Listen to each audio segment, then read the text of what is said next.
And we are live in 3, 2. Hey, everybody. Welcome to this special edition of Doc Talk. I've got a frequent expert and guest with me, David Norris MD MBA. How are you doing today, David?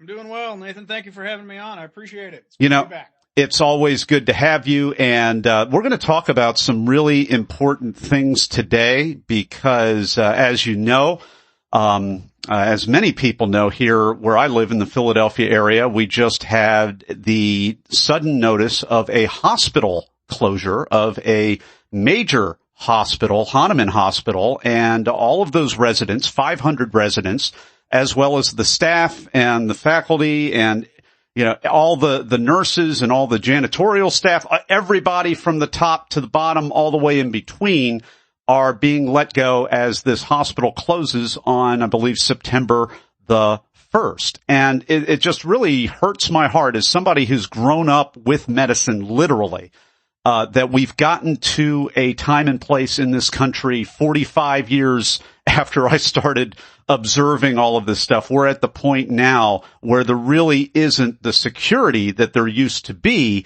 at least using the traditional methods. But that's why we have David here, because he's written several books on business and financial intelligence. He has a course on how to do this, and in other footage that we've recorded together, you can hear David's backstory. We're not going to go so much into that today. Just ripping off your bio from your website, David Norris's mission and purpose is to help other physicians to have the practice they desire by improving their business intelligence.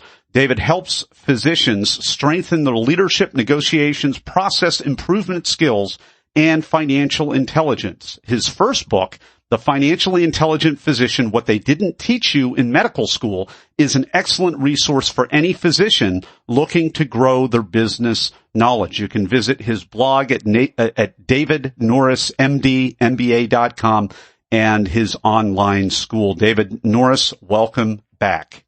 Thank you very much, Nathan. It's great to be back. I appreciate it. Well, we've got the presenting issue right now, which is the closure of Hahnemann Hospital, as I've mentioned. I believe there is a picket line scheduled for tomorrow morning that I saw somewhere Thursday morning. Again, you know, it's good to have these picket lines for solidarity and all these other things, but, you know, physicians, there's a lot of sick people in the Philadelphia area, and there's a lot of work to be done, and you know, I just can't believe that we're at this point where we have picket lines and all of that. However, I'm creating a little bit of drama here because I went to the Accreditation Council for Graduate Medical Education, the ACGME.org website, and I saw some happy news.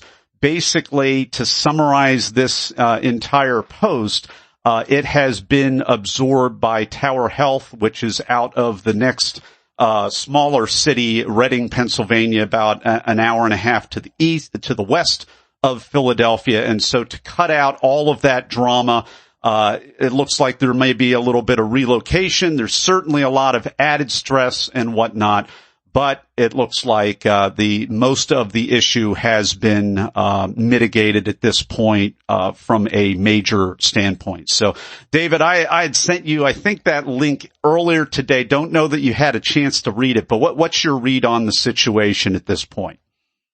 Well, I mean, it's unfortunate for everyone involved, for the patients, the community, the physicians, the support staff, those in medical training. But these things don't usually don't happen overnight. There are telltale signs that usually pop up. If you have your ear to the ground, you can usually get a good idea of what's happening or, what's going on. These things don't happen in a vacuum. The good news is that, the ACGME was pretty responsive, and they were able to, and they're more than willing to let other programs expand to accommodate and take on these extra slots for these residents, which is really good, I think, on the ACGME's part, because they realize the importance of training physicians. And being very flexible in that. So my kudos to them in being real responsive and what, you might consider a crisis. That was actually what I was thinking about. It's good to have a backup system. It's good that the ACGME was doing its job, or the ACGME rather. And it seemed like a good example of crisis leadership or crisis management, at least in the situation. Notwithstanding a lot of upheaval, probably, relocation for several people and whatnot, but it could have been a lot worse and it could have taken longer to get this. Yeah, it could have taken a lot longer to find spots or to open up spots for those sort of specialties or primary care spots. So it's the one thing that you still got to worry about are all the ancillary staff and the physicians who practice there full time or whatnot. They're probably still going to have patients. We're going to have to figure out where to put them, where to take them. So they still got a lot of headaches to figure out. But I think from a resident in training and medical student situation, they're going to be better off probably. Well, having addressed that issue, I wanted to kind of broaden the scope a little bit. And when I had first reached out to David, I reached out to a bunch of people that I knew in crisis management and healthcare and guests that I've had on the show. David, you've done just a great job of answering a lot of the immediate questions that I had. I was kind of freaking out a little bit. I was like, how is this possible? And what do you do? And really what we're doing is going from, reactive management of, hey, we may have just, in a big picture sense, dodged a bullet here, but I care, and David, you care about all those individual physicians. And these are people who are right at the beginning of their career. We want them to never have to go through something like this ever, ever, ever again. And in the world that we're going into, that may not be as likely a sentiment or a reality unless they utilize financial intelligence. So when I had reached out to David, he gave me a long, bunch of bullet points. I mean, I got this full page bullet points of things that can be done. And, like everything else in medicine, there are not always easy answers. There were things in there. Then I turned it into a mind map, which you have available, right now, just upon request. I'm probably going to bundle it with whatever link, that this, content is on. But basically I was able to divide these, to vet it. How do you vet your employer? When you go out for your first or your second or your next medical job, what can you do to maybe it's the writing on the wall, maybe it's reading between the lines, maybe it's a lot more subtle, but there are a lot of things that you can do. Not everything is super cut and dry, but David, you gave a number of great strategies. So, anything that you want to say about that at this point, and then I'll just kind of divide the scenarios up, and then I'd love for you to kind of walk us through those scenarios. Sure. I think you don't know what you don't know, and that's one of the problems with current medical education is that they don't really teach us some financial intelligence and how to really determine how healthy a practice is, how healthy an organization is. And these principles we're going to talk about and how to vet these sort of things are the same sort of tactics and steps you would take if you're going to go invest your own money into whether or not it's a publicly traded stock or a locally held company. The principles are the same, and you're really getting down to how do I determine the true value and the stability and the financial health of this organization that I'm going to join or invest in.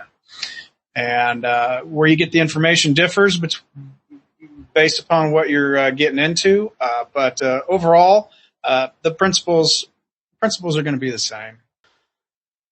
All right. So we basically have three different scenarios that we're going to talk about here. Those are the for-profit companies, obviously have public information, so that makes it easier to at least take David's advice on reading financial reports, which is an earlier conversation that we have available. We have nonprofit hospitals and organizations, which is also easier because you do have the GuideStar rankings, and then you have the smaller private clinics. And that's the one where I can only think of my father, who is really literally in the last few days of his rural clinic right now. And it really does take a little bit of moxie to ask for financial numbers or to have that kind of a delicate conversation.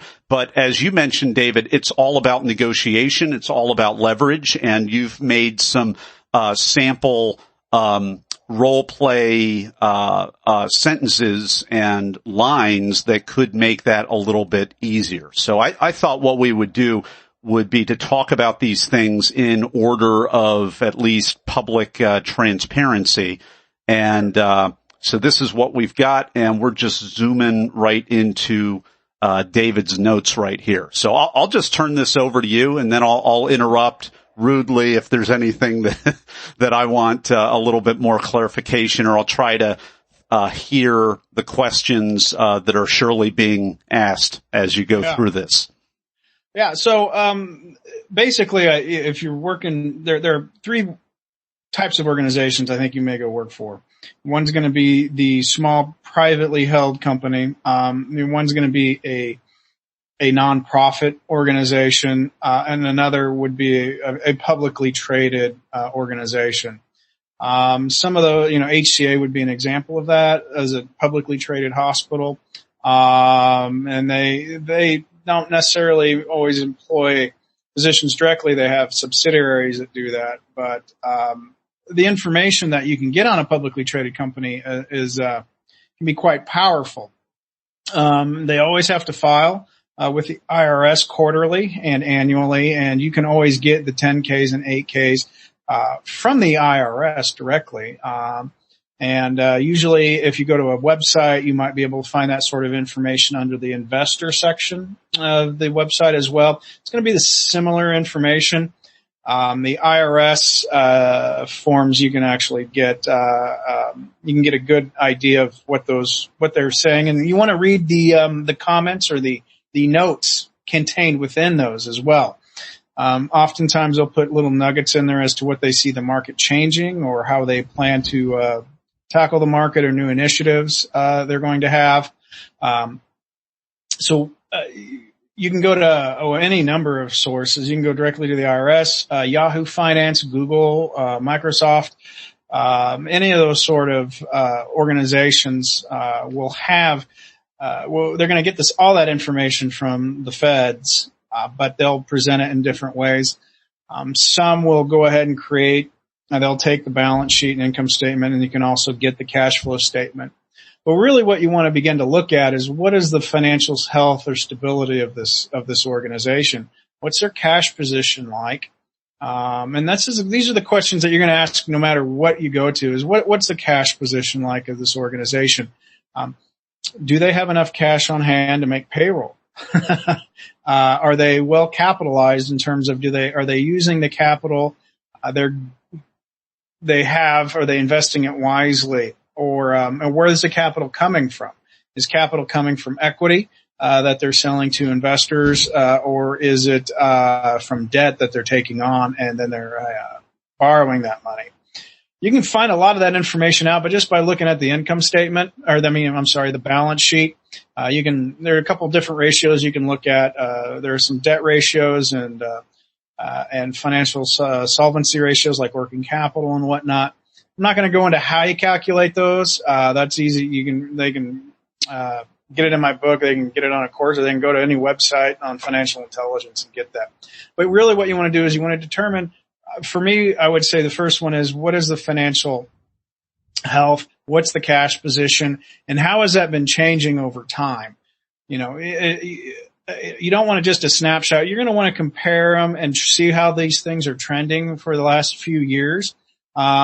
If cash is growing, or the assets are growing, that means they're investing and, they're dumping that money back into the company. That's a good thing. And that means that they're growing. If you see liabilities are beginning to crop up, I would begin to ask, why are our liabilities rising? Are we not having enough cash come in to meet all of our demands, our capital demands or whatnot? So those are some things that you're going to look for in terms of the trends. Now, every company may have a little bit of a cycle, or they may have a reason why that happens. But I think you go into any sort of interview, and really an interview is nothing more than a really long negotiation. You're going to be better armed in order to kind of determine, one, how long you think you want to stay with that company and what they have for you in terms of longevity, and how long you be able to practice in that particular organization. So publicly traded companies are pretty easy to get that information. Now, if you're in a big organization and they have a bunch of subsidiaries, it might be more challenging to get the local data. Like HCA, as an example, they're a big company, and every little hospital they have is its own separate LLC, and that all that money gets on all those reports get funneled up into the final report to the feds.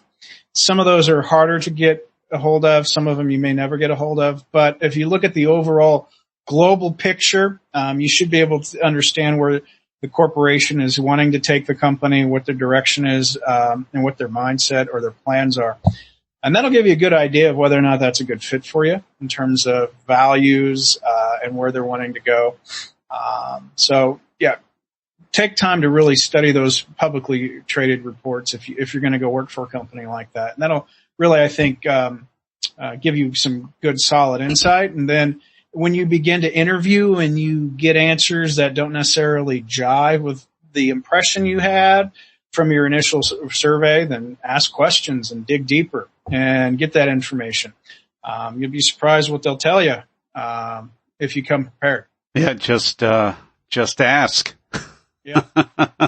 So you've got public paperwork for the for-profit companies, and I discovered GuideStar a few years ago. I was doing some research on nonprofits, and not a political statement, but I was just amazed at how prominent the Clinton Foundation was when I went to GuideStar to look. I said, that's a lot of money they have. And then that came in the news, I guess a few years ago for whatever, issues, and whatever reason. But, anyway, that's, the GuideStar is a great place to find information on nonprofits, including, medical institutions and hospitals. So tell us a little bit more about, the nonprofit Sure. institutions. So in the nonprofit world, those organizations are going to file a 990, and they're going to do that annually. And they're going to pretty much give you the same information as a publicly traded company. In fact, they probably are going to give you a lot more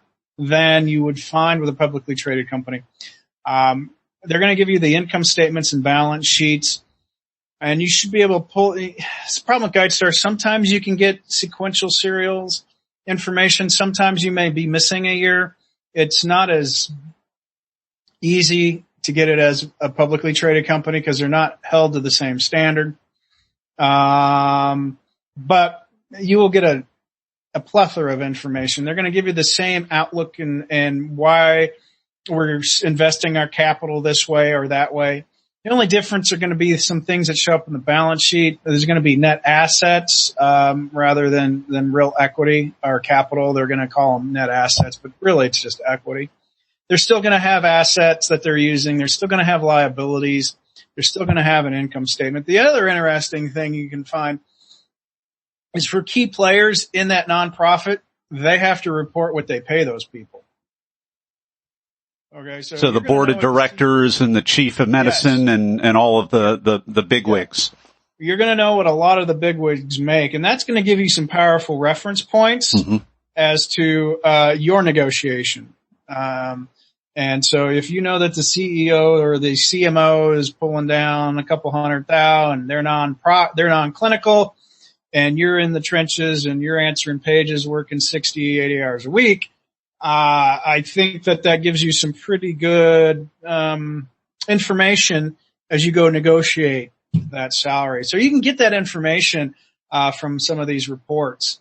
The other thing you're going to want to do, just like you do in the publicly traded, is look at a couple different years and see how the things are going. You know, is there working capital, which is how much cash they have on hand? How has that been changing? Of liabilities, what have they been doing? How well have they been reinvesting the cash that they generate back into the company? Because that's, you know, the nonprofit is you don't give that money to investors, you reinvest it for the use of the community or whatever public good that they say that they're for.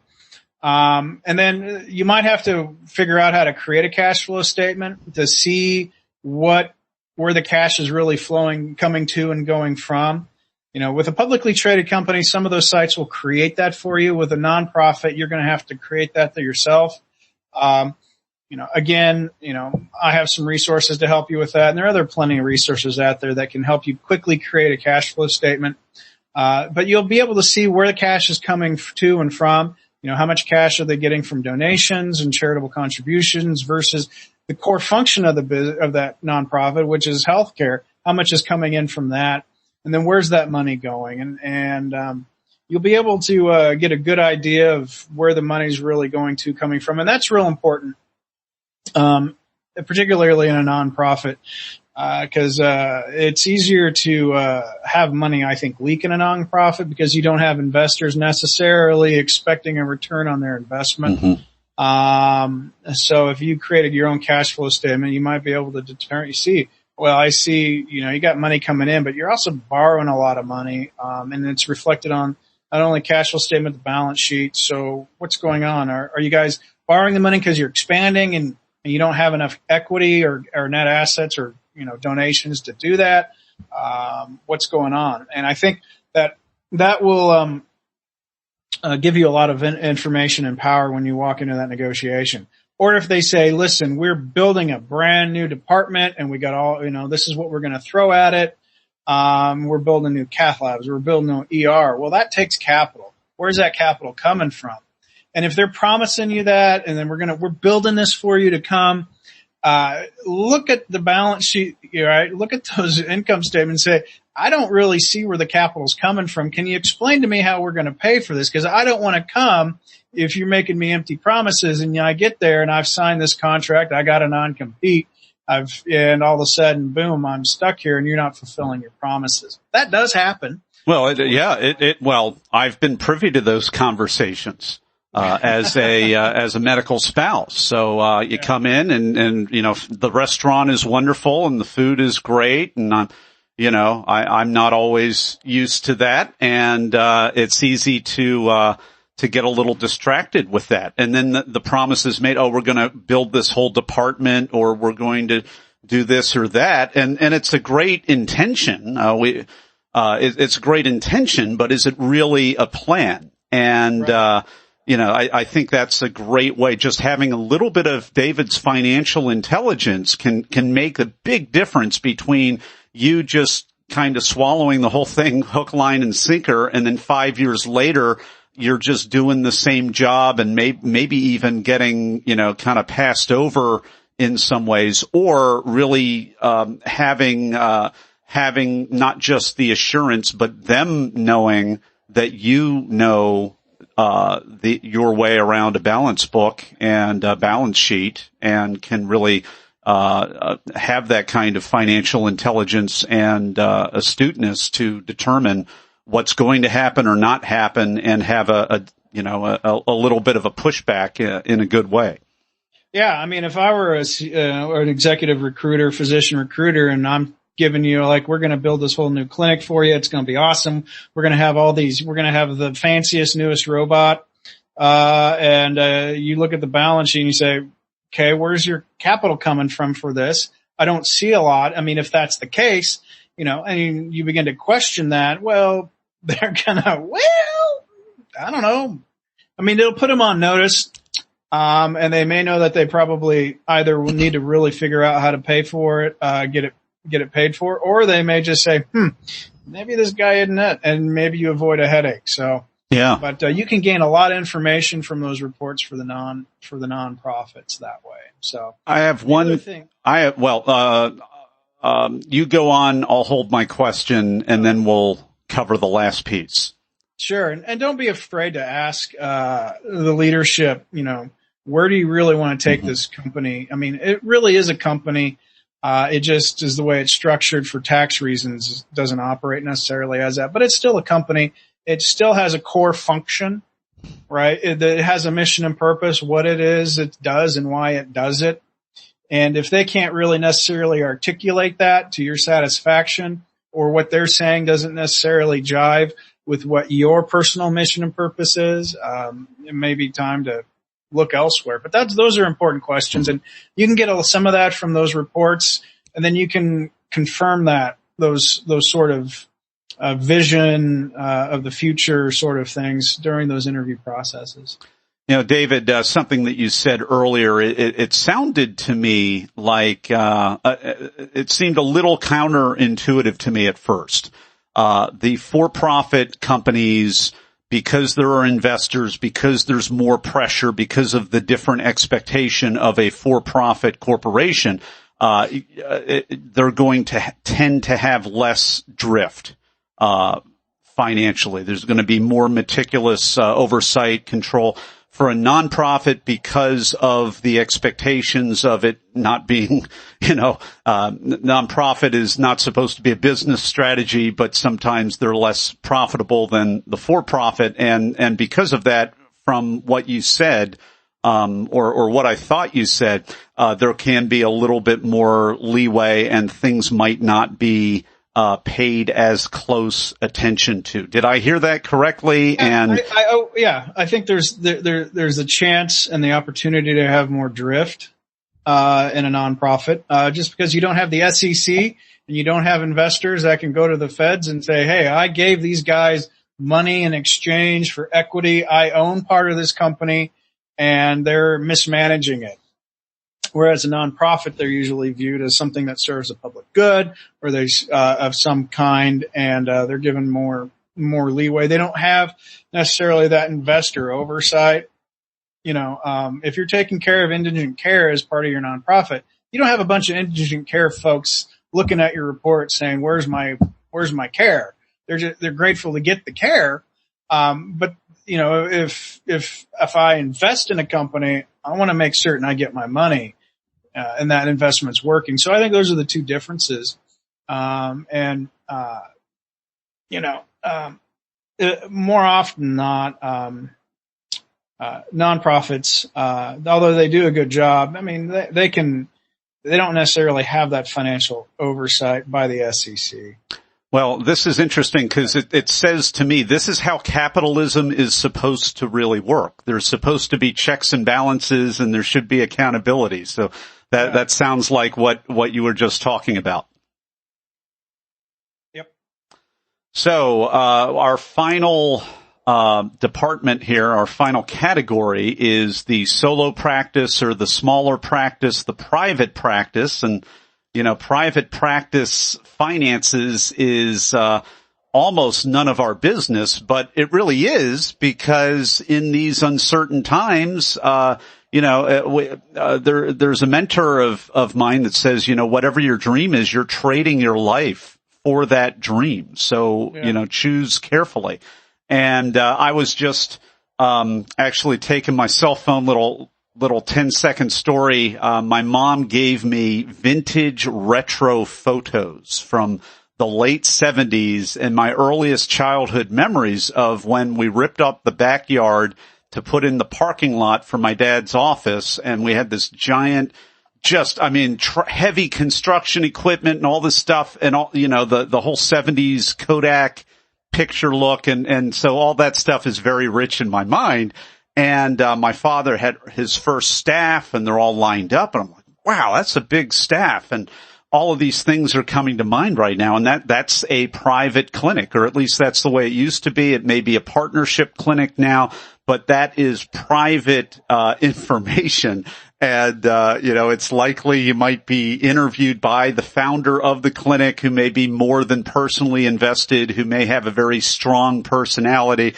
And so this approach will probably require the most tact and skill. And I love that you made a few conversation openers. And again, like everything else, this is a negotiation, not just the finances, but whether you're going to go there as a new physician or a newer physician or a seasoned physician, or you're going to go to any of the other hospitals or nonprofits that could have you. So please just walk us through this option. Sure.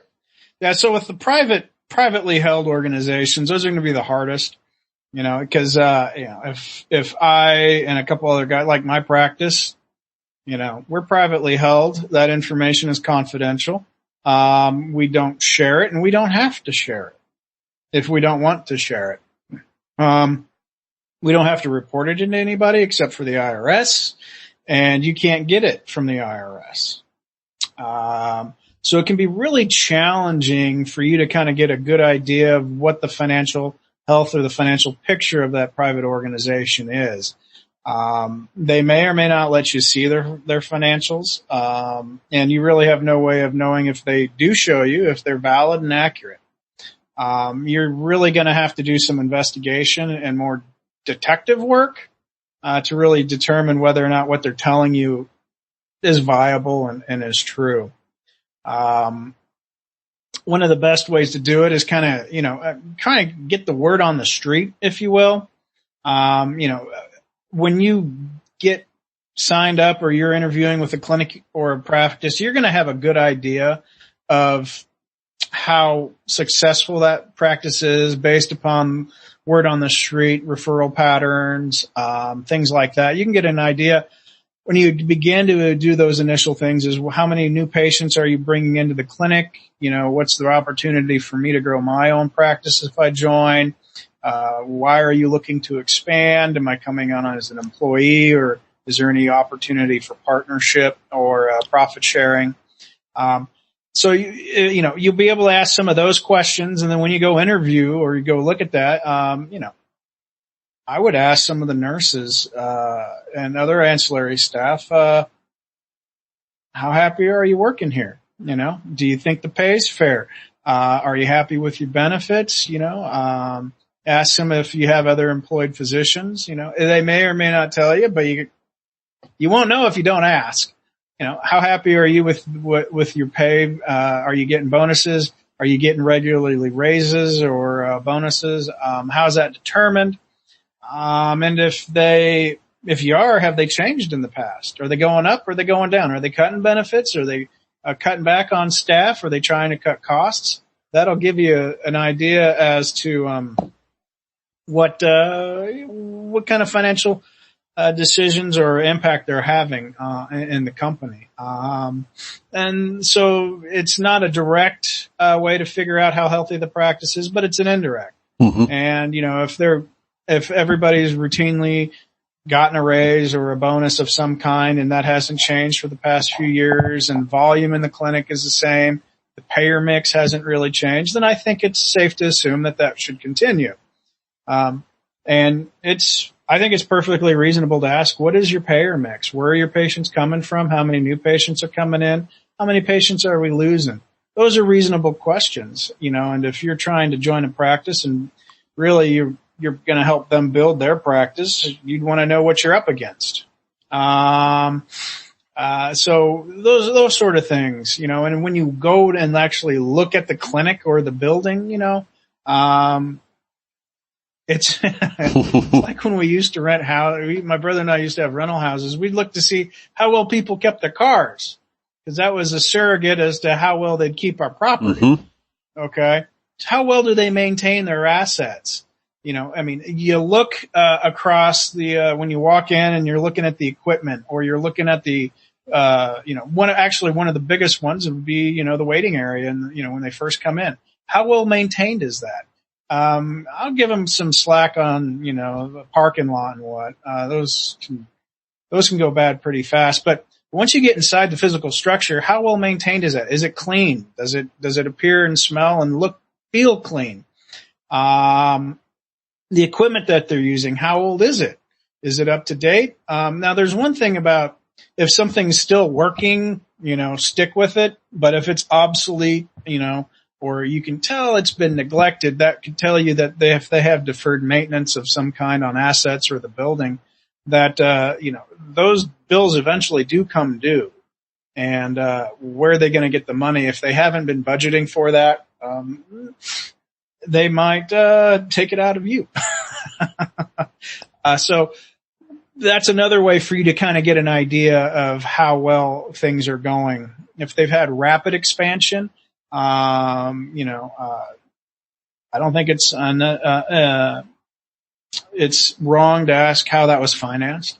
Did they take on a lot of debt, or did you have a bunch of partners kick in cash to expand? I think those are reasonable questions, particularly if they're promising you a partnership track, or you're going to buy into that company. You want to have I think it's better. The worst thing to do is, it's 2 years to partnership, and then when they finally say you can become a partner, you examine the financials, and now you got a non-compete and you don't like the financials. You're kind of in a bad situation. Yeah, that's real bad leverage. Just because it's so late in the game and reactive and everything else, which is another reason why your course is so wonderful. You give people this kind of financial intelligence in a way that they can just kind of browse and enjoy in short form, as opposed to death by PowerPoint medical training long form. These are not 90-minute modules. So that was one of the things I loved about your course. Oh, thank you. Yeah, I couldn't talk that long to begin with. But yeah, so really focus in and, ask those hard questions and be delicate about it. It's all a big negotiation. One thing, I teach in my negotiation course is, negotiate a hard question up front. So, you say, I would like to ask a really tough or personal question or a sensitive question. Are you okay with that? Are you willing to discuss that at this time? And kind of gently broach those subjects and say, okay, I'm asking this for this information because of this reason. And, you throw that because in there, that gives you a lot of power, more power than you really realize. And so you say, look, I'm not asking to see all of your financials, but I would like maybe to see an income statement or profitability or productivity report or RVUs or whatever they're using, and say, I would just like to see that, because, if I'm coming in and you want me, I'm going to work for you for a little bit, you're going to make money off my back, but then eventually I'm going to become a partner and I'm going to have an equity stake or something. I really would like to know what I'm buying into now rather than in 2 years. And if you want me to sign a non-compete, I don't want to hurt myself in the future, by joining this. And I'd really love come working with you. I think you guys are awesome. And I think I can really help you grow because I have XYZ skill set. And really build the vision of their pain with what happens if they don't get you. But you got to know what you want when you walk into that negotiation. And, so be very clear when you do walk into that negotiation with them that, what your mission and purpose is for that negotiation. So it would be, you want to provide them an excellent service so they can continue to grow and become stronger in the community. And, the problem is that, you don't know if it's a good fit. And so you got to ask some hard questions, and what you want are access to reports or whatnot. Well, and I love the key to the hard question is the soft question before the question. Yeah. So you're going to give them a easy softball lob. Hey, can I ask this? Would it be appropriate if I ask this hard question? And they say, well, not at this time. And then you don't ask the question. That's right. But, we call that a mini agenda. You negotiate that mini agenda and you say, okay, this is a question. This is a problem I want to address. I'm trying to be effective, and to be effective, we've got to address problems. I see this as a problem. If you don't feel comfortable talking about it right now, that's fine. But you give them permission. Once they give permission, they're more apt to be open-minded. They may not give you that information, but they're more apt to say yes than if you just come out and ask the question without prepping them. I mean, try it the next time with your spouse and Try each way and see which one works better for you. Oh, for sure. And I would imagine, being a skilled, tough, and also polite negotiator says eons about your bedside manner and your empathy, appropriate empathy as a physician. Yeah. I know some of the physicians out there are redefining empathy a little bit as wearing your heart on your sleeve and being burned out emotionally. Not what I mean, but having the emotional intelligence that they will need in their clinic or their practice or their nonprofit or for-profit hospital. Yeah, absolutely. And there's just little things, and you got to plan for those behaviors and those questions. You walk in prepared, but you can get quite a bit of information just by negotiating many agendas up front, negotiating to ask the hard question, then ask the hard question, and see what you can get. You never know. I've yet to have a potential employee ask for financials, but I tell you what, if they did ask, I actually might give it to them.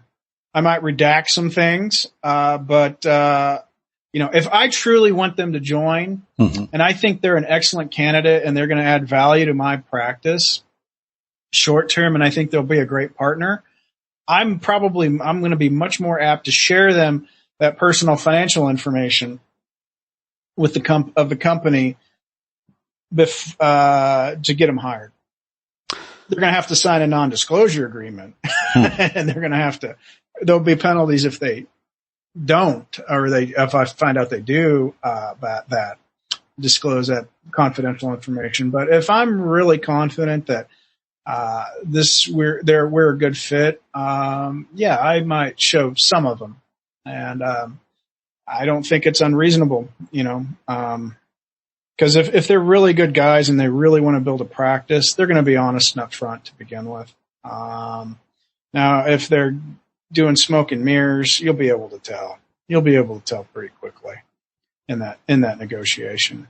So those are the three ways, or the three companies that or types of entities, and how to get that information. Going small private practice, or even private practice privately held, is going to be the most challenging. It can be done, and you just got to be a little more savvy about it. And I think if you're financially prepared on the upside, and you're able to throw out some of that lingo, and you're able to talk to some of those points, like, I'm really concerned about the cash position, and I would like to see, the cash flow statements or whatnot, just so I have an idea, if I come and join, all of a sudden there's an equity call, I'm concerned about that.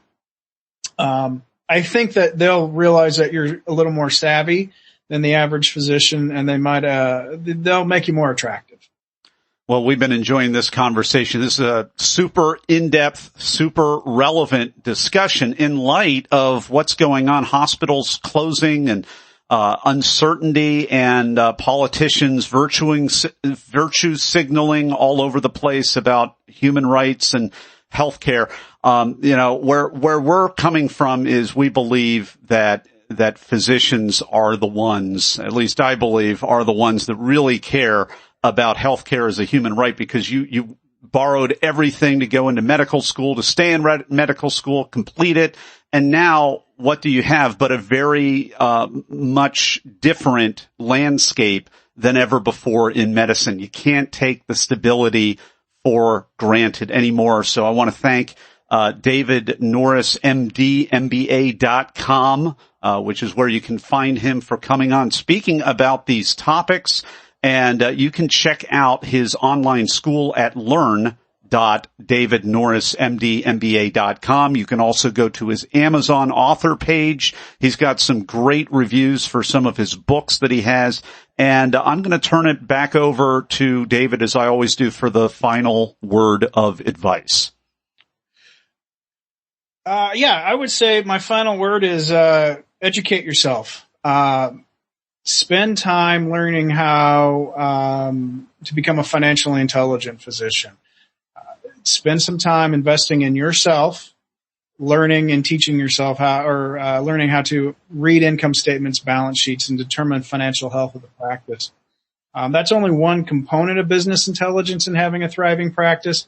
But honestly, I think it's probably one of the most important, because without cash, your doors are going to close. And there's nothing worse than putting your life and soul into a business and watching it fold when you could have prevented it. And I see a lot of physicians do that, and I think it's something that can be prevented. And I think if we had more independent practicing physicians out there, healthcare would be much different.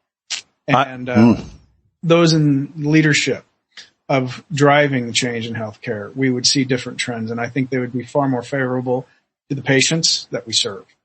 Well, I can't agree more with you, Dr. David Norris. Thanks so much for carving time out of your busy schedule and sharing your expertise with us today. Been my pleasure. Thank you for having me, Nathan.